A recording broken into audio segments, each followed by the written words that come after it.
Daily ನ್ಯೂಸ್ಗೆ ಸ್ವಾಗತ. ಒಂದು ಉಡುಪಿ ಚಿಕ್ಕಮಗಳೂರು. ಉಡುಪಿ ಚಿಕ್ಕಮಗಳೂರು ಲೋಕಸಭಾ ಕ್ಷೇತ್ರದ ಬಿಜೆಪಿಯ ಅಭ್ಯರ್ಥಿ ಕೋಟಾ ಶ್ರೀನಿವಾಸ್ ಪೂಜಾರಿ ಇಂದು ತರಳಬಾಳು ಜಗದ್ಗುರು ಡಾಕ್ಟರ್ ಶಿವಮೂರ್ತಿ ಶಿವಾಚಾರ್ಯ ಮಹಾಸ್ವಾಮಿಗಳು, ಶ್ರೀ ತರಳಬಾಳು ಜಗದ್ಗುರು ಬೃಹನ್ಮಠ ಸಿರಿಗೆರೆ ಚಿತ್ರದುರ್ಗ ಇವರನ್ನ ಭೇಟಿ ಮಾಡಿ ಆಶೀರ್ವಾದ ಪಡೆದರು. ಈ ಸಂದರ್ಭದಲ್ಲಿ ಭಾರತೀಯ ಜನತಾ ಪಾರ್ಟಿ ಚಿಕ್ಕಮಗಳೂರು ಜಿಲ್ಲೆಯ ಅಧ್ಯಕ್ಷರಾದ ದೇವರಾಜ್ ಶೆಟ್ಟಿ ಸೇರಿದಂತೆ ಹಲವರು ಉಪಸ್ಥಿತರಿದ್ದರು. ಮತ್ತೊಂದೆಡೆ ಕಾಂಗ್ರೆಸ್ ಅಭ್ಯರ್ಥಿ ಜಯಪ್ರಕಾಶ್ ಹೆಗಡೆ ಚಿಕ್ಕಮಗಳೂರಿನ ಸಖರಾಯಪಟ್ಟಣದಲ್ಲಿ ಶಾಸಕರಾದ ತಮ್ಮಯ್ಯ ಮತ್ತು ಮಾಜಿ ವಿಧಾನ ಪರಿಷತ್ ಸದಸ್ಯೆ ಶ್ರೀಮತಿ ಗಾಯತ್ರಿ ಶಾಂತೇಗೌಡ ಅವರ ನೇತೃತ್ವದಲ್ಲಿ ನಡೆದ ಚುನಾವಣಾ ಪ್ರಚಾರ ಸಭೆಯಲ್ಲಿ ಭಾಗವಹಿಸಿದ್ರು. ಈ ಸಂದರ್ಭದಲ್ಲಿ ಬ್ಲಾಕ್ ಕಾಂಗ್ರೆಸ್ ಅಧ್ಯಕ್ಷರಾದ ಮಹಡಿ ಮನೆ ಸತೀಶ್, ಹೋಬಳಿ ವಿಭಾಗದ ಎಲ್ಲ ವಿಂಗ್ಗಳ ಬ್ಲಾಕ್ನ ಕಾಂಗ್ರೆಸ್ ಅಧ್ಯಕ್ಷರು, ಮುಖಂಡರು, ಕಾರ್ಯಕರ್ತರು ಉಪಸ್ಥಿತರಿದ್ದರು. 2 ಹಾಸನ ಲೋಕಸಭಾ ಕ್ಷೇತ್ರದ ಮೈತ್ರಿ ಅಭ್ಯರ್ಥಿ ಪ್ರಜ್ವಲ್ ರೇವಣ್ಣ ಲೋಕಸಭಾ ಚುನಾವಣೆಯ ಪ್ರಚಾರದ ಅಂಗವಾಗಿ ಇಂದು ಆಲೂರು ತಾಲೂಕಿನ ಪಕ್ಷದ ಮುಖಂಡರು ಹಾಗೂ ಕಾರ್ಯಕರ್ತರು ನಡೆಸಿದ ಸಭೆಯಲ್ಲಿ ಭಾಗವಹಿಸಿದ್ರು. ಈ ಸಂದರ್ಭದಲ್ಲಿ ಮಾಜಿ ಪ್ರಧಾನಿಗಳಾದ ಎಚ್.ಡಿ. ದೇವೇಗೌಡರು, ಮಾಜಿ ಶಾಸಕರಾದ ಎಚ್.ಕೆ. ಕುಮಾರಸ್ವಾಮಿ ಹಾಗೂ ಪಕ್ಷದ ಹಲವು ಮುಖಂಡರು ಉಪಸ್ಥಿತರಿದ್ದರು. ಮತ್ತೊಂದೆಡೆ ಹಾಸನ ಲೋಕಸಭಾ ಕ್ಷೇತ್ರದ ಕಾಂಗ್ರೆಸ್ ಅಭ್ಯರ್ಥಿಯಾಗಿರುವ ಶ್ರೇಯಸ್ ಪಟೇಲ್ ಹಾಸನ ಲೋಕಸಭಾ ಕ್ಷೇತ್ರದ ಕಾಂಗ್ರೆಸ್ ಅಭ್ಯರ್ಥಿಯಾಗಿ ನಾಮಪತ್ರವನ್ನು ಸಲ್ಲಿಸಿದರು. ನಾಮಪತ್ರ ಸಲ್ಲಿಕೆಗೂ ಮುನ್ನ ಹೊಳೆ ನರಸೀಪುರದ ಶ್ರೀ ಲಕ್ಷ್ಮೀ ನರಸಿಂಹಸ್ವಾಮಿ ದೇವಸ್ಥಾನಕ್ಕೆ ಕುಟುಂಬ ಸಮೇತರಾಗಿ ಭೇಟಿ ನೀಡಿ ದೇವರ ದರ್ಶನ ಪಡೆದು ಆಶೀರ್ವಾದ ಪಡೆದರು. 3 ದಕ್ಷಿಣ ಕನ್ನಡ ಲೋಕಸಭಾ ಕ್ಷೇತ್ರದ ಬಿಜೆಪಿಯ ಅಭ್ಯರ್ಥಿ ಬ್ರಿಜೇಶ್ ಚೌಟ ಇಂದು ಖಾದ್ರಿ ಪಾರ್ಕಿಗೆ ಭೇಟಿ ನೀಡಿ ಪ್ರಚಾರ ಕಾರ್ಯವನ್ನು ಆರಂಭಿಸಿದ್ರು. ಮತ್ತೊಂದೆಡೆ ಕಾಂಗ್ರೆಸ್ ಅಭ್ಯರ್ಥಿ ಪದ್ಮರಾಜ್ ಪುತ್ತೂರಿನ ಪಳ್ಳಿ ದೇವರು ಎಂದೇ ಖ್ಯಾತವಾದ ಪಡುಮಲೆ ಜುಮ್ಮಾ ಮಸೀದಿಗೆ ಭೇಟಿ ನೀಡಿ ಪ್ರಾರ್ಥನೆ ಸಲ್ಲಿಸಿದ್ರು. ಪುತ್ತೂರು ಚುನಾವಣಾ ಪ್ರಚಾರ ಸಮಿತಿ ಉಸ್ತುವಾರಿ ಕಾವು ಹೇಮನಾಥ್ ಶೆಟ್ಟಿ ಸೇರಿದಂತೆ ಹಲವರು ಉಪಸ್ಥಿತರಿದ್ದರು.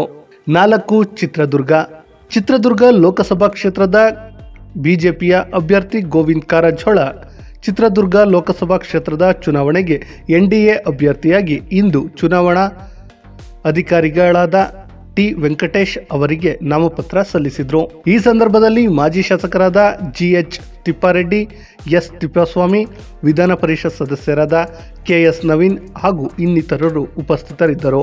ಮತ್ತೊಂದೆಡೆ ಕಾಂಗ್ರೆಸ್ ಅಭ್ಯರ್ಥಿ ಬಿಎನ್ ಚಂದ್ರಪ್ಪ ಇಂದು ಬೆಳ್ಳೂಡಿ ಕನಕ ಮಹಾಪೀಠದ ಪರಮಪೂಜ್ಯ ಜಗದ್ಗುರು ಶ್ರೀ ನಿರಂಜನಾನಂದಪುರಿ ಮಹಾಸ್ವಾಮಿಗಳ ಮಠಕ್ಕೆ ಭೇಟಿ ನೀಡಿ ಶ್ರೀಗಳ ಆಶೀರ್ವಾದ ಪಡೆದರು. ಈ ಸಂದರ್ಭದಲ್ಲಿ ಕೆಪಿಸಿಸಿ ಸದಸ್ಯರಾದ ಸುರೇಶ್ ಬಾಬು, ಮಾಜಿ ನಗರಸಭಾ ಅಧ್ಯಕ್ಷರಾದ ಮಂಜಪ್ಪ ಸೇರಿದಂತೆ ಮತ್ತಿತರರು ಉಪಸ್ಥಿತರಿದ್ದರು. 5 ತುಮಕೂರು ಲೋಕಸಭಾ ಕ್ಷೇತ್ರದ ಬಿಜೆಪಿಯ ಅಭ್ಯರ್ಥಿ ವಿ ಸೋಮಣ್ಣ ಇಂದು ಸಿದ್ಧಗಂಗೆ ಕಾಯಕ ಯೋಗಿ ನಡೆದಾಡುವ ದೇವರು ಕರ್ನಾಟಕ ರತ್ನ ಡಾಕ್ಟರ್ ಶಿವಕುಮಾರ ಸ್ವಾಮೀಜಿಯವರ ಜಯಂತಿಯ ಪ್ರಯುಕ್ತ ಪೂಜ್ಯರ ಗದ್ದುಗೆಗೆ ಪೂಜೆ ಸಲ್ಲಿಸಿ ಆಶೀರ್ವಾದ ಪಡೆದರು. ಈ ಸಂದರ್ಭದಲ್ಲಿ ಸಂಸದರಾದ ಜಿಎಸ್ ಬಸವರಾಜು, ಬೆಂಗಳೂರು ಗ್ರಾಮಾಂತರ ಲೋಕಸಭಾ ಕ್ಷೇತ್ರದ ಅಭ್ಯರ್ಥಿ ಸಿಎನ್ ಮಂಜುನಾಥ್ ಉಪಸ್ಥಿತರಿದ್ದರು. ಇನ್ನು ಮತ್ತೊಂದೆಡೆ ಕಾಂಗ್ರೆಸ್ ಅಭ್ಯರ್ಥಿ ಮುದ್ದ ಹನುಮೇಗೌಡ ಕೂಡ ಶಿವಕುಮಾರ ಸ್ವಾಮೀಜಿ ಜಯಂತಿಯ ಅಂಗವಾಗಿ ಸೋಮವಾರ ಬೆಳಗ್ಗೆ ಶ್ರೀ ಸಿದ್ಧಗಂಗಾ ಮಠಕ್ಕೆ ಭೇಟಿ ನೀಡಿ ಸ್ವಾಮೀಜಿಯವರ ಗದ್ದುಗೆ ದರ್ಶನ ಪಡೆದರು. 6 ಮಂಡ್ಯ ಲೋಕಸಭಾ ಕ್ಷೇತ್ರದ ಕಾಂಗ್ರೆಸ್ ಅಭ್ಯರ್ಥಿಯಾಗಿ ಇಂದು ವೆಂಕಟರಮಣೇಗೌಡ ಸ್ಟಾರ್ ಚಂದ್ರು ಅವರು ನಾಮಪತ್ರವನ್ನು ಸಲ್ಲಿಕೆ ಮಾಡಿದರು. ಕಾಂಗ್ರೆಸ್ ಪಕ್ಷದ ಅಭ್ಯರ್ಥಿ ವೆಂಕಟರಮಣೇಗೌಡ ಚುನಾವಣಾ ಅಧಿಕಾರಿ ಡಾಕ್ಟರ್ ಕುಮಾರ್ ಅವರಿಗೆ ನಾಮಪತ್ರ ಸಲ್ಲಿಕೆ ಮಾಡಿದರು. ಈ ವೇಳೆ ಡಿಸಿಎಂ ಡಿಕೆ ಶಿವಕುಮಾರ್, ಸಚಿವ ಎನ್ ಚೆಲುವರಾಯಸ್ವಾಮಿ, ಶಾಸಕ ನಾರೇಂದ್ರ ಸ್ವಾಮಿ ಸೇರಿ ಮತ್ತಿತರರು ಉಪಸ್ಥಿತರಿದ್ದರು. ಇನ್ನು ನಾಮಪತ್ರ ಸಲ್ಲಿಕೆಗೂ ಮುನ್ನ ಸ್ಟಾರ್ ಚಂದ್ರು ಅವರು ಆದಿಚುಂಚನಗಿರಿ ಮಠದಲ್ಲಿ ಕಾಲಭೈರವೇಶ್ವರ ಸ್ವಾಮಿಗೆ ವಿಶೇಷ ಪೂಜೆ ಸಲ್ಲಿಸಿ ಬಳಿಕ ಶ್ರೀ ನಿರ್ಮಲಾನಂದನಾಥ ಸ್ವಾಮೀಜಿಯವರ ಆಶೀರ್ವಾದವನ್ನು ಪಡೆದರು. ನಂತರ ಮಂಡ್ಯ ನಗರದ ಶ್ರೀ ಶಕ್ತಿದೇವಿ ಶ್ರೀ ಕಾಳಿಕಾಂಬಾ ದೇವಸ್ಥಾನದಲ್ಲಿ ವಿಶೇಷ ಪೂಜೆಯನ್ನು ಸಲ್ಲಿಸಿದರು. ಬಳಿಕ ತೆರೆದ ವಾಹನದಲ್ಲಿ ಕಾಳಿಕಾಂಬಾ ದೇವಸ್ಥಾನದಿಂದ ಜಿಲ್ಲಾಧಿಕಾರಿಗಳ ಕಚೇರಿಯವರೆಗೂ ಬೃಹತ್ ಮೆರವಣಿಗೆ ಮಾಡುವ ಮೂಲಕ ಕಾಂಗ್ರೆಸ್ ಅಭ್ಯರ್ಥಿ ಸ್ಟಾರ್ ಚಂದ್ರು ತಮ್ಮ ಶಕ್ತಿ ಪ್ರದರ್ಶನ ಮಾಡಿದರು. 7 ಮೈಸೂರು ಕೊಡಗು ಲೋಕಸಭಾ ಕ್ಷೇತ್ರದ ಬಿಜೆಪಿಯ ಅಭ್ಯರ್ಥಿಯಾಗಿ ಯದುವೀರ್ ಕೃಷ್ಣದತ್ತ ಚಾಮರಾಜ ಒಡೆಯರ್ ಸೋಮವಾರ ಜಿಲ್ಲಾ ಚುನಾವಣಾ ಅಧಿಕಾರಿ ಡಾಕ್ಟರ್ ಕೆ.ವಿ. ರಾಜೇಂದ್ರ ಅವರಿಗೆ ನಾಮಪತ್ರ ಸಲ್ಲಿಸಿದರು.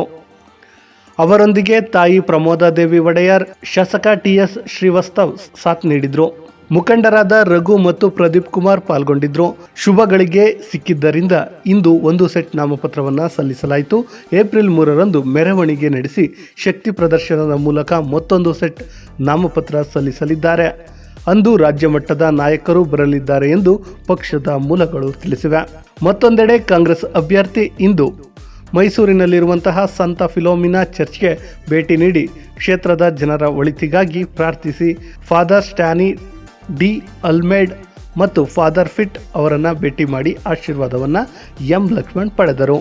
8 ಚಾಮರಾಜನಗರ ರಾಜಕೀಯ ದಿನದಿಂದ ದಿನಕ್ಕೆ ರಂಗೇರ್ತಾ ಇದೆ. ಮುಖ್ಯಮಂತ್ರಿ ಸಿದ್ದರಾಮಯ್ಯನವರು ಬಿಜೆಪಿ ಸಂಸದ ವಿ ಶ್ರೀನಿವಾಸ್ ಪ್ರಸಾದ್ ಅವರಿಗೆ ಕರೆ ಮಾಡಿದ ಬಳಿಕ ಸಚಿವರಾದ ಡಾಕ್ಟರ್ ಎಚ್.ಸಿ. ಮಹದೇವಪ್ಪ, ಕೆ. ವೆಂಕಟೇಶ್, ಕಾಂಗ್ರೆಸ್ ಅಭ್ಯರ್ಥಿ ಸುನಿಲ್ ಬೋಸ್ ಭೇಟಿ ನೀಡಿದ ಬೆನ್ನಲ್ಲೇ ಸಂಸದರ ಆಪ್ತ ಬಿಜೆಪಿ ಜಿಲ್ಲಾ ಘಟಕದ ಉಪಾಧ್ಯಕ್ಷ ಅಯ್ಯನಪುರ ಶಿವಕುಮಾರ್ ಅವರು ಬಿಜೆಪಿಗೆ ರಾಜೀನಾಮೆ ನೀಡಿದ್ದಾರೆ.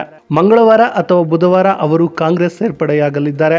ಮೈಸೂರಿನಲ್ಲೂ ಶ್ರೀನಿವಾಸ್ ಪ್ರಸಾದ್ ಬೆಂಬಲಿಗರು ಹಲವರು ಕಾಂಗ್ರೆಸ್ ಪಕ್ಷಕ್ಕೆ ಸೇರ್ಪಡೆಗೊಳ್ಳುವ ನಿರೀಕ್ಷೆ ಇದೆ. ಜಿಲ್ಲೆಯಲ್ಲೂ ಬಿಜೆಪಿಯಲ್ಲಿ ಗುರುತಿಸಿಕೊಂಡಿರುವಂತಹ ಹಲವು ಬೆಂಬಲಿಗರು ಕಾಂಗ್ರೆಸ್ನತ್ತ ಮುಖ ಮಾಡಲಿದ್ದಾರೆ ಎನ್ನುವಂತಹ ಮಾತುಗಳು ಕೇಳಿ ಬರ್ತಿದೆ. ಇನ್ನು ಇದರ ನಡುವೆ ಶತಾಯಗತಾಯ ಈ ಕ್ಷೇತ್ರವನ್ನು ಗೆಲ್ಲಲೇಬೇಕೆಂದಿರುವ ಮುಖ್ಯಮಂತ್ರಿಯೇ ಸ್ವತಃ ಅಖಾಡಕ್ಕಿಳಿದಿದ್ದಾರೆ. 9 ಬೆಂಗಳೂರು ಗ್ರಾಮಾಂತರದ ಲೋಕಸಭಾ ಕ್ಷೇತ್ರದ ಅಭ್ಯರ್ಥಿ ಡಿಕೆ ಸುರೇಶ್ ನಿನ್ನೆ ರಾಜರಾಜೇಶ್ವರಿ ನಗರ ವಿಧಾನಸಭಾ ಕ್ಷೇತ್ರ ವ್ಯಾಪ್ತಿಯಲ್ಲಿರುವ ವಿವಿಧ ಮುಖಂಡರ ಮನೆಗೆ ಭೇಟಿ ನೀಡಿದ್ದಾರೆ. ಮುಂಬರುವ ಲೋಕಸಭಾ ಚುನಾವಣೆಯಲ್ಲಿ ನಾವೆಲ್ಲರೂ ಒಟ್ಟಾಗಿ ಕ್ಷೇತ್ರದ ಗೆಲುವಿಗಾಗಿ ಶ್ರಮಿಸೋಣ ಎಂದು ಹೇಳಿದರು. 10 ಬೆಂಗಳೂರು ಉತ್ತರ ಲೋಕಸಭಾ ಕ್ಷೇತ್ರದ ಬಿಜೆಪಿಯ ಅಭ್ಯರ್ಥಿ ಶೋಭಾ ಕರಂದ್ಲಾಜೆ ಇಂದು ಶೃಂಗೇರಿ ಮಠದ ಜಗದ್ಗುರುಗಳಾದ ಶ್ರೀ ವಿಧುಶೇಖರ ಭಾರತಿ ತೀರ್ಥ ಮಹಾಸ್ವಾಮೀಜಿಯವರ ಆಶೀರ್ವಾದವನ್ನು ಪಡೆದರು. ಮತ್ತೊಂದೆಡೆ ಕಾಂಗ್ರೆಸ್ ಅಭ್ಯರ್ಥಿ ರಾಜೀವ್ ಗೌಡ ಬೆಂಗಳೂರು ಕೇಂದ್ರ ಲೋಕಸಭಾ ಕ್ಷೇತ್ರದ ಕಾಂಗ್ರೆಸ್ ಅಭ್ಯರ್ಥಿ ಮನ್ಸೂರ್ ಅಲಿಖಾನ್ ಅವರ ಪರವಾಗಿ ದಿನೇಶ್ ಗುಂಡೂರಾವ್ ಅವರ ಜೊತೆಗೂಡಿ ಗಾಂಧಿನಗರ ವಿಧಾನಸಭಾ ಕ್ಷೇತ್ರದಲ್ಲಿ ಚುನಾವಣಾ ಪ್ರಚಾರದಲ್ಲಿ ಭಾಗಿಯಾದರು. ಹೊಸ ಬೆಂಗಳೂರು ನಿರ್ಮಾಣಕ್ಕೆ ಬೆಂಗಳೂರಿಗರೆಲ್ಲ ಒಂದಾಗಿ ಬೆಂಗಳೂರು ಉತ್ತರ, ಬೆಂಗಳೂರು ದಕ್ಷಿಣ, ಬೆಂಗಳೂರು ಕೇಂದ್ರ, ಬೆಂಗಳೂರು ಗ್ರಾಮಾಂತರದ 4 ಅಭ್ಯರ್ಥಿಗಳನ್ನು ಗೆಲ್ಲಿಸಬೇಕು ಎಂದರು. 11 ಬೆಂಗಳೂರು ಕೇಂದ್ರದ ಬಿಜೆಪಿಯ ಅಭ್ಯರ್ಥಿ ಪಿಸಿ ಮೋಹನ್ ಇಂದು ಬೆಂಗಳೂರು ಕೇಂದ್ರ ಲೋಕಸಭಾ ಕ್ಷೇತ್ರದ ಬಿಜೆಪಿಯ ಅಭ್ಯರ್ಥಿಯಾಗಿ ನಾಮಪತ್ರ ಸಲ್ಲಿಸಿದರು. ನಾಮಪತ್ರ ಸಲ್ಲಿಕೆಗೂ ಮುನ್ನ ಶ್ರೀ ಮುತ್ಯಾಲಮ್ಮ ದೇವಿಯ ದರ್ಶನವನ್ನ ಪಡೆದರು. 12 ಬೆಂಗಳೂರು ದಕ್ಷಿಣದ ಬಿಜೆಪಿಯ ಅಭ್ಯರ್ಥಿ ತೇಜಸ್ವಿ ಸೂರ್ಯ ಇಂದು ಚಿಕ್ಕಪೇಟೆ ವಿಧಾನಸಭಾ ಕ್ಷೇತ್ರದ ವಿವಿಧ ಪ್ರದೇಶಗಳಿಗೆ ಬೆಳಿಗ್ಗೆ ತೆರಳಿ ಮತಯಾಚನೆ ನಡೆಸಿದರು. ಮತ್ತೊಂದು ಕಡೆ ಬೆಂಗಳೂರು ದಕ್ಷಿಣ ಲೋಕಸಭಾ ಕ್ಷೇತ್ರದ ಕಾಂಗ್ರೆಸ್ ಅಭ್ಯರ್ಥಿ ಸೌಮ್ಯ ರೆಡ್ಡಿ ಇಂದು ಬೆಂಗಳೂರಿನ ದಕ್ಷಿಣ ಲೋಕಸಭಾ ಕ್ಷೇತ್ರದಿಂದ ಕಾಂಗ್ರೆಸ್ ಅಭ್ಯರ್ಥಿಯಾಗಿ ಸ್ಪರ್ಧಿಸಲು ನಾಮಪತ್ರ ಸಲ್ಲಿಸಿದರು. ಇದಕ್ಕೂ ಮುನ್ನ ಬೃಹತ್ ಸಭೆಯನ್ನ ಆಯೋಜಿಸಲಾಗಿತ್ತು. ಈ ಸಮಯದಲ್ಲಿ ಉಪಮುಖ್ಯಮಂತ್ರಿ ಡಿಕೆ ಶಿವಕುಮಾರ್ ಸೇರಿದಂತೆ ಹಲವು ಗಣ್ಯರು ಸಾಥ್ ನೀಡಿದ್ರು. 13 ಚಿಕ್ಕಬಳ್ಳಾಪುರ ಲೋಕಸಭಾ ಕ್ಷೇತ್ರದ ಬಿಜೆಪಿಯ ಅಭ್ಯರ್ಥಿ ಡಾಕ್ಟರ್ ಕೆ ಸುಧಾಕರ್ ಇಂದು ಚಿಕ್ಕಬಳ್ಳಾಪುರ ಲೋಕಸಭಾ ಕ್ಷೇತ್ರದ ಬಿಜೆಪಿಯ ಅಭ್ಯರ್ಥಿಯಾಗಿ ನಾಮಪತ್ರ ಸಲ್ಲಿಸಿದರು. ಈ ಸಂದರ್ಭದಲ್ಲಿ ಬಿಜೆಪಿ ಹಾಗೂ ಜೆಡಿಎಸ್ ಪಕ್ಷದ ಪ್ರಮುಖ ಕಾರ್ಯಕರ್ತರು ಉಪಸ್ಥಿತರಿದ್ದರು. ನಾಮಪತ್ರ ಸಲ್ಲಿಕೆಗೂ ಮುನ್ನ ಚಿಕ್ಕಬಳ್ಳಾಪುರದ ಐತಿಹಾಸಿಕ ಸುಕ್ಷೇತ್ರ ನಂದಿ ಬೆಟ್ಟದ ತಪ್ಪಲಿನಲ್ಲಿರುವ ಶ್ರೀ ಭೋಗನಂದೇಶ್ವರ ಸ್ವಾಮಿ ದೇವಸ್ಥಾನಕ್ಕೆ ಕುಟುಂಬ ಸಮೇತ ತೆರಳಿ ಸೋಮವಾರ ವಿಶೇಷ ಪೂಜೆಯನ್ನು ಸಲ್ಲಿಸಿದರು. ಮತ್ತೊಂದೆಡೆ ಕಾಂಗ್ರೆಸ್ ಅಭ್ಯರ್ಥಿ ಇಂದು ಚಿಕ್ಕಬಳ್ಳಾಪುರದಲ್ಲಿ ಆಹಾರ ಮತ್ತು ನಾಗರಿಕ ಸರಬರಾಜು ಸಚಿವ ಕೆಎಚ್ ಮುನಿಯಪ್ಪ ಹಾಗೂ ಚಿಕ್ಕಬಳ್ಳಾಪುರ ಕ್ಷೇತ್ರದ ಶಾಸಕರಾದ ಪ್ರದೀಪ್ ಈಶ್ವರ್ ಹಾಗೂ ಪಕ್ಷದ ಹಿರಿಯ ಮುಖಂಡರ ಸಮ್ಮುಖದಲ್ಲಿ ಸುದ್ದಿಗೋಷ್ಠಿಯಲ್ಲಿ ಮಾತನಾಡಿದರು. ಎತ್ತಿನಹೊಳೆ ಯೋಜನೆ ಜಾರಿಗೆ ನಮ್ಮ ಪಕ್ಷದ ಪ್ರಮುಖರು ಈಗಾಗಲೇ ಚಾಲನೆ ನೀಡಿದ್ದು ಇದನ್ನು ತಾರ್ಕಿಕ ಅಂತ್ಯಕ್ಕೆ ಕೊಂಡೊಯ್ಯಲಾಗುವುದು ಎಂದು ಹೇಳಿದರು. 14 ಇನ್ನು ಕೋಲಾರ ಲೋಕಸಭಾ ಕ್ಷೇತ್ರದ ರಾಜಕೀಯ ರಂಗೇರಿದೆ. ಕಾಂಗ್ರೆಸ್ನ ಗೌತಮ್ ಕುಮಾರ್ಗೆ ಟಿಕೆಟ್ ನೀಡಿರುವುದಕ್ಕೆ ಜೆಡಿಎಸ್ ಶಾಸಕ ಸಮೃದ್ಧಿ ಮಂಜುನಾಥ್ ಕುಟುಕುವ ಕೆಲಸವನ್ನ ಮಾಡಿದ್ದಾರೆ. ಕಾಂಗ್ರೆಸ್ ಪಕ್ಷದವರು ಕೋಲಾರ ಮೀಸಲು ಕ್ಷೇತ್ರಕ್ಕೆ ಬೆಂಗಳೂರಿನಿಂದ ಅಭ್ಯರ್ಥಿಯನ್ನ ಕರೆತಂದಿದ್ದಾರೆ. ಆ ಪಕ್ಷದವರಿಗೆ ಈ ಕ್ಷೇತ್ರದಲ್ಲಿ ಯಾರು ಗಂಡಸರು ಸಿಗಲಿಲ್ಲವೇ ಎಂದು ಪ್ರಶ್ನಿಸಿದ್ದಾರೆ. ನಗರದ ನಾರಾಯಣಿ ಕನ್ವೆನ್ಷನ್ ಸಭಾಂಗಣದಲ್ಲಿ ಭಾನುವಾರ ನಡೆದ ಜೆಡಿಎಸ್ ಬಿಜೆಪಿ ಸಮನ್ವಯ ಸಮಿತಿಯಲ್ಲಿ ಅವರು ಮಾತನಾಡಿದರು. ಕ್ಷೇತ್ರದಲ್ಲಿ ಜೆಡಿಎಸ್ಗೆ ನಾನು, ಮಲ್ಲೇಶ್ ಬಾಬು ಹಾಗೂ ನಿಸರ್ಗ ನಾರಾಯಣಸ್ವಾಮಿ ಸೇರಿದಂತೆ 3 ಅಭ್ಯರ್ಥಿಗಳು ಇದ್ದವು. ಆದರೆ ಕಾಂಗ್ರೆಸ್ನವರು ಅಭ್ಯರ್ಥಿ ಹುಡುಕಲು ಪರದಾಡಿದ್ರು. ತಿಂಗಳಿನಿಂದ ಜಗಳ ಮಾಡಿಕೊಂಡು ರಾಷ್ಟ್ರ ಮಟ್ಟದಲ್ಲಿ ಕೋಲಾರದ ಮರ್ಯಾದೆಯನ್ನ ತೆಗೆದ್ರು. ಕೊನೆಗೂ ಅವರಿಗೆ ಸ್ಥಳೀಯ ಅಭ್ಯರ್ಥಿ ಸಿಗಲೇ ಇಲ್ಲ ಎಂದು ಲೇವಡಿ ಮಾಡಿದ್ರು. 15 ಚಿಕ್ಕೋಡಿ ಲೋಕಸಭಾ ಕ್ಷೇತ್ರದ ಕಾಂಗ್ರೆಸ್ ಅಭ್ಯರ್ಥಿ ಪ್ರಿಯಾಂಕಾ ಜಾರಕಿಹೊಳಿ ಇಂದು ಚಿಕ್ಕೋಡಿ ಲೋಕಸಭಾ ಕ್ಷೇತ್ರದ ವ್ಯಾಪ್ತಿಯ ಯಮಕನಮರಡಿ ವಿಧಾನಸಭಾ ಕ್ಷೇತ್ರದ ಮಾವನೂರು, ಪಶ್ಚಾಪುರ ಹಾಗೂ ರುಸ್ತುಂಪುರ ಗ್ರಾಮಗಳಿಗೆ ಭೇಟಿ ನೀಡಿ ಮತ ಯಾಚಿಸಿದರು. ನಮ್ಮ ಕಾಂಗ್ರೆಸ್ ಸರ್ಕಾರ ಪ್ರಾರಂಭಿಸಿದ ಗ್ಯಾರಂಟಿ ಯೋಜನೆಗಳು ಜನರಿಗೆ ಅನುಕೂಲ ಮಾಡಿಕೊಡುವುದರ ಜೊತೆಗೆ ಅಭಿವೃದ್ಧಿ ಕಾರ್ಯಗಳಿಗೂ ಒತ್ತು ನೀಡಿದೆ. ಹೀಗಾಗಿ ಮೇ 7ರಂದು ಕೈ ಚಿಹ್ನೆಗೆ ಮತವನ್ನು ಚಲಾಯಿಸುವ ಮೂಲಕ ಪ್ರಚಂಡ ಮತಗಳಿಂದ ನನ್ನನ್ನು ಸಂಸದೆಯನ್ನಾಗಿ ಆಯ್ಕೆ ಮಾಡಿ ಎಂದು ಮನವಿ ಮಾಡಿದರು. ಈ ಸಮಯದಲ್ಲಿ ಹಿರಿಯ ಮುಖಂಡರು, ಕಾರ್ಯಕರ್ತರು ಉಪಸ್ಥಿತರಿದ್ದರು. 16 ಬೆಳಗಾವಿ ಲೋಕಸಭಾ ಕ್ಷೇತ್ರದ ಬಿಜೆಪಿಯ ಅಭ್ಯರ್ಥಿ ಜಗದೀಶ್ ಶೆಟ್ಟರ್ ಇಂದು ಬೆಳಗಾವಿ ಲೋಕಸಭಾ ಕ್ಷೇತ್ರದ ಬಸವನ ಕುಡುಚಿಯಲ್ಲಿರುವ ಬಸವೇಶ್ವರ ಹಾಗೂ ಕಲ್ಮೇಶ್ವರ ದೇವಸ್ಥಾನಗಳಿಗೆ ಭೇಟಿ ನೀಡಿ ವಿಶೇಷ ಪೂಜೆ ಸಲ್ಲಿಸಿ ದೇವರ ಆಶೀರ್ವಾದವನ್ನು ಪಡೆದರು. ನಂತರ ಮತಯಾಚನೆ ಮಾಡಿದರು. ಈ ಸಂದರ್ಭದಲ್ಲಿ ರಾಜ್ಯ ಬಿಜೆಪಿ ಉಪಾಧ್ಯಕ್ಷರಾದ ಅನಿಲ್ ಬೆನಕೆ, ಮಹಾನಗರ ಪಾಲಿಕೆಯ ಸದಸ್ಯರಾದ ಬಸವಂತ ಮುದಾಗೇಕರ್, ಪ್ರಮುಖರಾದ ರಾಜಗೋಪಾಲ್ ದೇಶ್ಮುಖ್ ಸೇರಿ ಹಲವರು ಉಪಸ್ಥಿತರಿದ್ದರು. ಮತ್ತೊಂದೆಡೆ ಕಾಂಗ್ರೆಸ್ ಅಭ್ಯರ್ಥಿ ಮೃಣಾಲ್ ಹೆಬ್ಬಾಳ್ಕರ್ ಇಂದು ಬೆಳಗಾವಿ ಲೋಕಸಭಾ ಚುನಾವಣಾ ಪ್ರಚಾರಾರ್ಥ ಸವದತ್ತಿ ವಿಧಾನಸಭಾ ಕ್ಷೇತ್ರದ ಶಿಂದೋಗಿಯಲ್ಲಿ ಪ್ರಚಾರವನ್ನು ಕೈಗೊಂಡು ಮತ ಯಾಚನೆ ಮಾಡಿದರು. ಈ ಸಂದರ್ಭದಲ್ಲಿ ಮಹಿಳಾ ಮತ್ತು ಮಕ್ಕಳ ಅಭಿವೃದ್ಧಿ ಸಚಿವೆ ಲಕ್ಷ್ಮೀ ಹೆಬ್ಬಾಳ್ಕರ್, ಶಾಸಕರಾದ ವಿಶ್ವಾಸ್ ಗೌಡ ವೈದ್ಯ, ಡಿಡಿ ಟೋಪೋಜಿ ಸೇರಿದಂತೆ ಹಲವರು ಉಪಸ್ಥಿತರಿದ್ದರು. 17 ಬಾಗಲಕೋಟೆ ಲೋಕಸಭಾ ಕ್ಷೇತ್ರದ ಬಿಜೆಪಿಯ ಅಭ್ಯರ್ಥಿಯಾಗಿರುವ ಪಿಸಿ ಗದ್ದಿಗೌಡರ್ ಇಂದು ನರಗುಂದ ಮತಕ್ಷೇತ್ರದ ಅಸುಟಿ ಕರಮಡಿ ಗ್ರಾಮಕ್ಕೆ ಭೇಟಿ ನೀಡಿ ಚುನಾವಣಾ ಪೂರ್ವ ಭಾವಿ ಸಭೆಯನ್ನು ನಡೆಸಿದರು ಹಾಗೂ ಕಾರ್ಯಕರ್ತರನ್ನು ಉದ್ದೇಶಿಸಿ ಮಾತನಾಡಿದರು. ಈ ಸಂದರ್ಭದಲ್ಲಿ ಉಮೇಶ್ ಗೌಡ, ಸಿ ಪಾಟೀಲ ಸೇರಿದಂತೆ ಹಲವರು ಉಪಸ್ಥಿತರಿದ್ದರು. 18 ವಿಜಯಪುರ ಲೋಕಸಭಾ ಕ್ಷೇತ್ರದ ಬಿಜೆಪಿಯ ಅಭ್ಯರ್ಥಿ ರಮೇಶ್ ಜಿಗಜಿಣಗಿ ಇಂದು ಬಿಜೆಪಿಯ ವಿಜಯಪುರ ಜಿಲ್ಲೆಯ ಚುನಾವಣಾ ನಿರ್ವಹಣಾ ಸಮಿತಿಯ ಪ್ರಮುಖರ ಸಭೆ ಬಿಜೆಪಿ ಕಾರ್ಯಾಲಯದಲ್ಲಿ ನಡೆಸಿದ್ದರು. ಮತ್ತೊಂದೆಡೆ ಕಾಂಗ್ರೆಸ್ ಅಭ್ಯರ್ಥಿ ರಾಜು ಅಲಗೂರ ಇಂದು ನಗರದ ಬಬಲೇಶ್ವರ ನಾಕಾದಿಂದ ಆರಂಭಗೊಂಡ ಪಾದಯಾತ್ರೆ ಕಾರ್ಯಕರ್ತರ ಸಭೆಯಲ್ಲಿ ಪಾಲ್ಗೊಂಡರು. ಸ್ವಯಂ ಪ್ರೇರಣೆಯಿಂದ ನೂರಾರು ಜನ ಭಾಗವಹಿಸಿದ್ದು ಇಲ್ಲಿ ವಿಶೇಷವಾಗಿತ್ತು.